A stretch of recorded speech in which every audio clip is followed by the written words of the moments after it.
여러분 안녕하세요. 오늘 해설에서는 새롭게 업데이트된 오너 2020년도 보상 플랜의 작동 원리를 아주 객관적이고 낱낱이 해부해 보려고 합니다. 복잡하고 어지러워 보일 수 있는 네트워크 마케팅의 숫자들, 그리고 그 속에 숨겨진 로직들을 직관적으로 싹 파헤쳐 볼 텐데요. 자, 준비되셨나요? 바로 들어가 볼까요?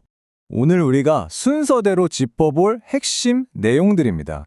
기본이 되는 1번 핵심 용어 정리부터 시작해서요.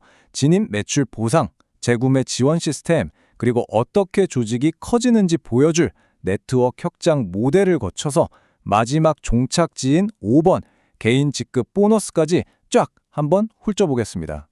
자, 첫 번째 파트입니다. 어떤 시스템이든 그들만의 게임의 룰, 즉 용어부터 확실히 잡고 가야 전체 구조가 눈에 띄게 명확해지거든요. 이 플랜 전체를 통틀어서 가장 자주 등장하는 두 개의 알파벳이 있습니다. 바로 MV와 SV인데요. 개념은 아주 간단합니다. MV는 처음에 딱 진입할 때 쓰이는 초기 점수라고 보시면 되고요. 반면에 SV는 가입한 이후에 물건을 다시 살 때, 즉 재구매가 일어날 때만 독점적으로 쓰이는 점수예요. 이 초기 점수와 재구매 점수 두 가지 기준이 완벽하게 분리되어 있다는 거. 이게 바로 이 보상 플랜을 이해하는 첫 단추입니다. 그 다음으로 진짜 중요한 개념 하나만 더 짚고 갈게요. 바로 유지라는 건데요. 사실상 내가 매월 발생하는 보너스를 받기 위해 꼭 필요한 필수 자격 조건, 일종의 트리거라고 생각하시면 됩니다.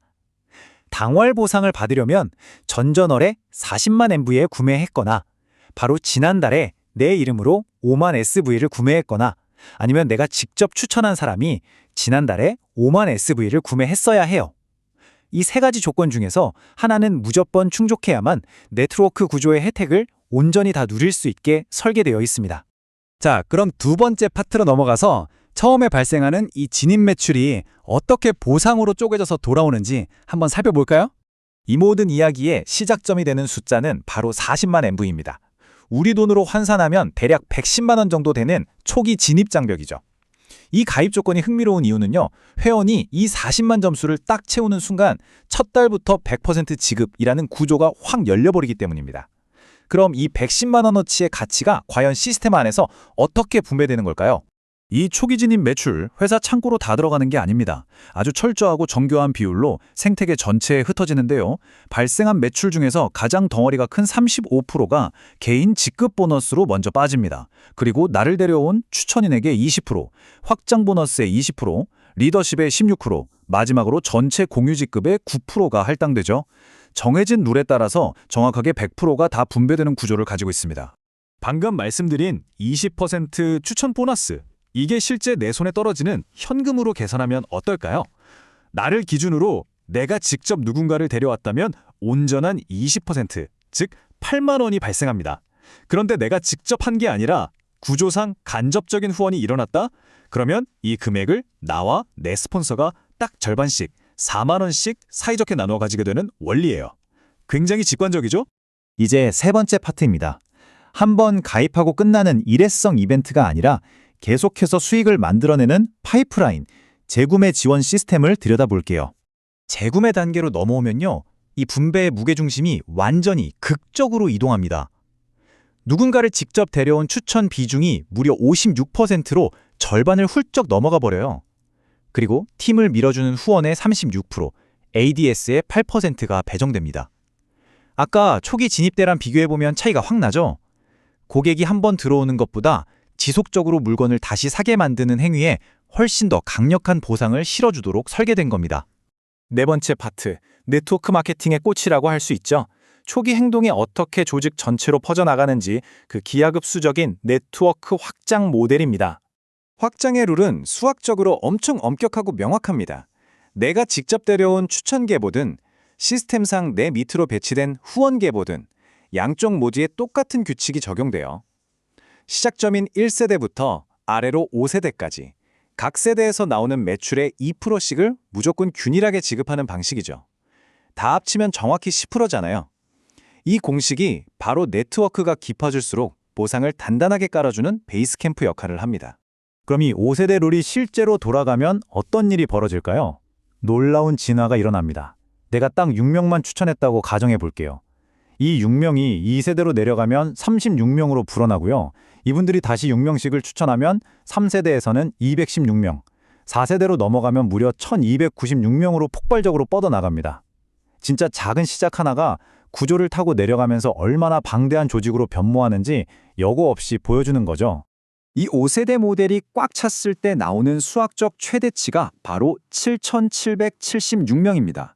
물론 현실 세계에서 한 명도 빠짐없이 6명을 꽉꽉 채운다는 게 말처럼 쉽지는 않겠죠. 하지만 이 숫자는 이 보상 플랜이 수학적으로 어디까지 수용하도록 프로그래밍 되어 있는지 그 잠재력과 한계점을 명확하게 보여주는 아주 중요한 데이터입니다. 자, 드디어 마지막 5번째 파트입니다. 이 모든 네트워크 플랜의 종착지라고 할 수 있는 평생 판권을 따내는 개인 직급 보너스에 대해 알아볼게요. 전체 7개의 직급 중에 먼저 1직급부터 4직급까지 초기 단계를 어떻게 올라가는지 보겠습니다. 첫 관문인 1직급은요, 40만 MV 진입자 6명을 내가 직접 추천하면 달성됩니다. 이때 5% 비율로 2만 원이 나오죠. 그런데 그 위로 2직급, 3직급으로 가려면 어떻게 해야 할까요? 나 혼자 잘 달린다고 되는 게 아닙니다. 내가 추천한 파트너들이 하위 직급을 달성할 수 있도록 뒤에서 든든하게 후원해야만 나도 같이 올라갈 수 있는 그런 상생 구조를 띠고 있어요. 이제 하이라이트 구간입니다. 5직급부터 최고봉인 7직급까지는 조건이 훨씬 더 고도화됩니다. 7직급을 볼까요? 1레벨부터 6레벨까지 각 1명씩을 산하에 배치하거나 아니면 6레벨 2명을 내 밑에서 배출해내야 합니다. 엄청나게 까다롭죠? 하지만 이 조건을 충족하면 최대 상한선인 35%가 꽉 차게 적용돼서 14만 원이 지급됩니다. 시스템에서 명시하는 이른바 평생판권의 최종 형태를 온전히 거머쥐게 되는 겁니다. 자, 지금까지 오너 2026 보상 플랜의 필수 용어부터 시작해서 진입과 재구매의 분배 원리, 7,000명이 넘어가는 기하급수적 확장, 그리고 마지막 직급 달성의 조건까지 모두 객관적으로 낱낱이 뜯어봤습니다. 내가 직접 영업도 뛰어야 하고 동시에 산하 파트너들도 세대를 거쳐서 잘 키워내야 하는 이 치밀하고 정교한 하이브리드 수학 모델, 과연 여러분이 세우고 계신 비즈니스 전략 그리고 분석적인 목표와는 얼마나 잘 맞아떨어지나요? 오늘 저희가 준비한 이 해설이 여러분의 객관적인 판단을 돕는 선명한 지표가 되었기를 바랍니다. 끝까지 함께해 주셔서 감사합니다.